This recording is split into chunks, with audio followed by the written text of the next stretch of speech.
They only have 2 goals since September 12th, and those were scored last weekend against Purdue. Now you look at the flip side, this Maryland team, they only have 3 goals. Although not the full result that the Maccabi U.S. men's open volleyball team wanted here in Jerusalem, they know that one thing's for sure, they're going to be looking forward to that gold medal rematch against Israel. Reporting from Jerusalem, Evan Kamikow, Maccabi Media. The difference in tonight's matchup, the 2-man game between Jalen Hood-Schifino and Trace Jackson-Davis. The duo combined for 43 points, holding off a late second-half surge by the Terps.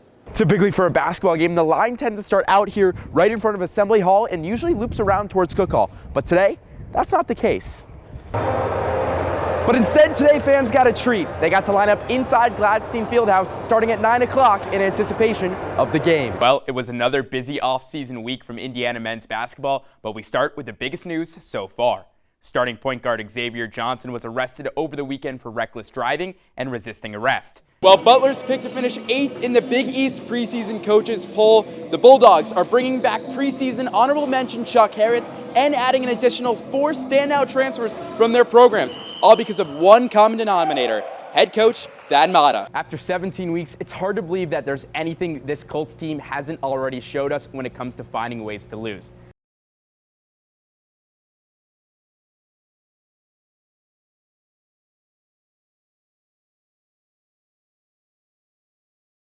To swim in his honor or to do something in his honor, it means a lot.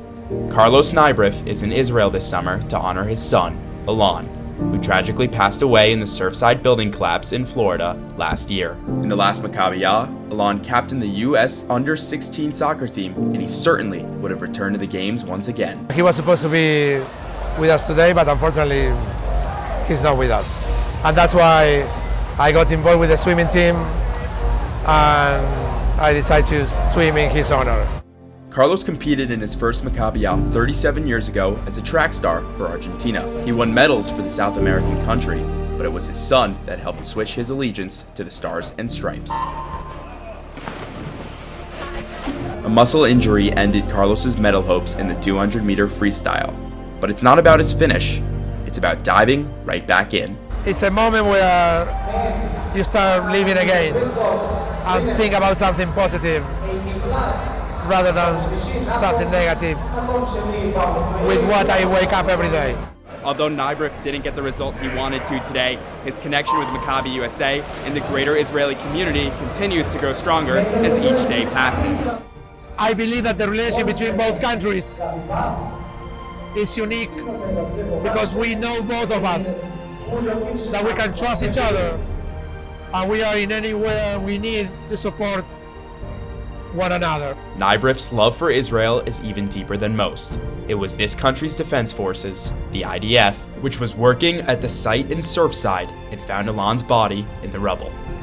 Only one group in the world that I knew was able to at least recover the bodies, because we knew that the chance to find somebody alive was very, very slim. Although the pain will never go away, Alon's memory propelled Carlos to a silver medal in the 4x50 relay.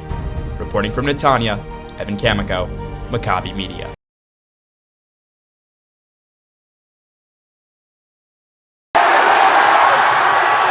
Court stormed.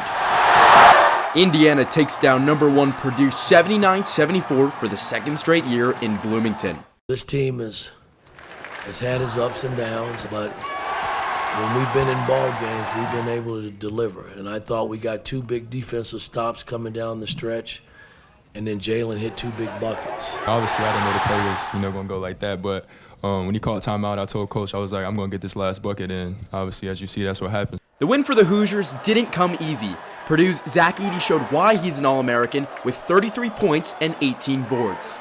We didn't have a lot of answers for Big Edey the second half. I mean, he kind of had his way, but he's a big load, man, for any team. The key to Indiana's win? Defense. The Hoosiers held the Boilermakers to 33% shooting from behind the arc and forced an additional 16 turnovers. It was huge, just relying on my teammates, our game plan, just doubling the post, and they did an excellent job in the first half, and it really brought us out to that lead. Our pressure early put us in a different place defensively, and their team that don't turn it over, they really rarely turn the ball over, but I just thought our pressure allowed them to make mistakes. While Mike Woodson's squad will be celebrating this one tonight, the focus quickly turns to Rutgers as the Scarlet Knights come to town on Tuesday. From Assembly Hall, Evan Kamikow, IUS TV Sports.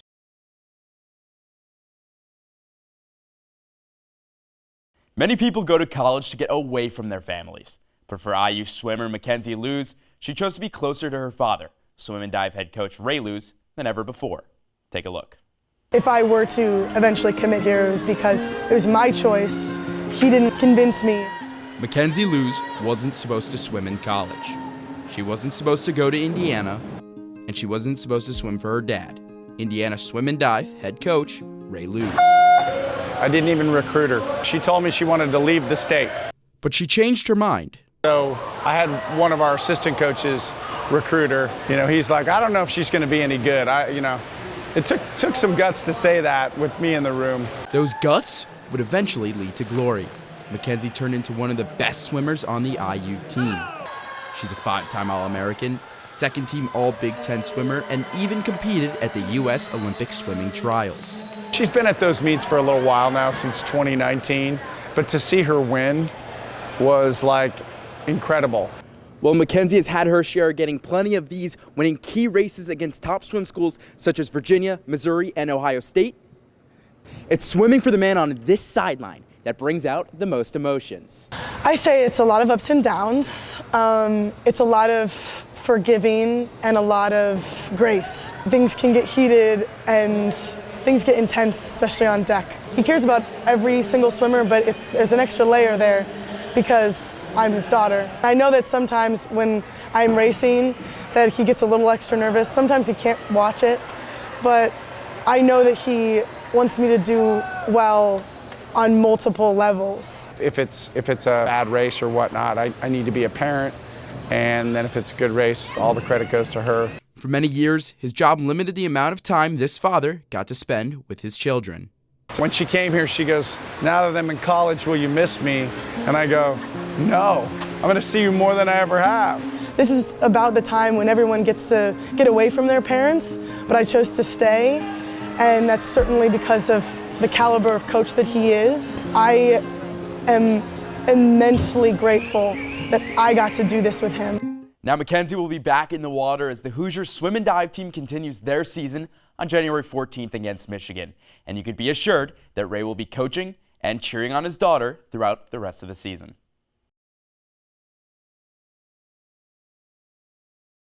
Moving to basketball, and how about those Indiana Pacers? The blue and gold have won 8 of their past 10 games, 6 straight at home, and are now 5 games over 500. The Pacers are in New York tomorrow night against the New York Knicks. But before they hit the road to the Big Apple, they worked out here in Indianapolis. The Pacers' success this year has been the talk of the NBA, and at the halfway point, they are one of the most surprising teams with 23 wins. Yeah, that's more than many NBA experts predicted they would have for the entire season. Well, it was another busy off-season week from Indiana men's basketball, but we start with the biggest news so far. Starting point guard Xavier Johnson was arrested over the weekend for reckless driving and resisting arrest. Johnson was behind the wheel Saturday night and was caught traveling at 90 miles per hour on North Walnut Street. Fellow starter Parker Stewart was also in the car with Johnson, but not involved. Johnson, who averaged 12.1 points per game and 5.1 assists per game for IU this season, will face charges that are a Class 6 felony for resisting law enforcement and a Class C misdemeanor for reckless driving. No comment has been made by Coach Woodson. Huddle got the start. He finds Peyton Hendershot for the 7-yard touchdown. Game tied at 7. But like the weather, this got ugly early in Bloomington. Buckeyes having their way at the Rock. First, it's Travion Henderson scampering in for the 21-yard score. Ohio State back in front. Purdue moves to 15-1 on the season. To the other Big Ten Indiana team, Mike Woodson and the 15th-ranked Indiana Hoosiers hosting Northwestern at Assembly Hall. IU down 7 with under 3 minutes to play in the first. Jalen Hood-Schifino, shake and bake, strains the 2. He had 33, a career high that night. IU trailed by 7.5. Fans loving it. Second half, IU down 11 now. Hood-Schifino gets 3 guys to draw on him, leaving Tamar Bates wide open for the 3.